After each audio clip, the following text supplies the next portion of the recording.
দেশ এবং প্রবাস থেকে যারা দেখছেন সবাইকে স্বাগত জানিয়ে শুরু করছি নতুন আরেকটি ভিডিও।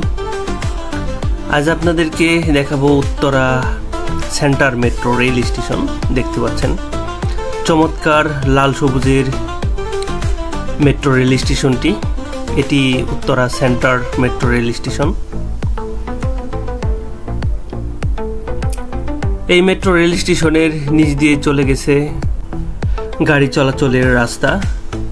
চমৎকার এই মেট্রো রেল স্টেশন থেকে একেবারে সামনের দিকেই তাকালেই দেখা যায় দিয়াবাড়ি। মেট্রো রেল স্টেশনের চারপাশে খোলা জায়গা এখনো রয়েছে, তবে এখান থেকেই দেখা যাচ্ছে দিয়াবাড়ির সেই চমৎকার দৃশ্যটি।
ভিডিওটি ভালো লাগলে অবশ্যই লাইক, কমেন্টস এবং শেয়ার করবেন, আর ইউটিউবে সাবস্ক্রাইব করার অনুরোধ রইল।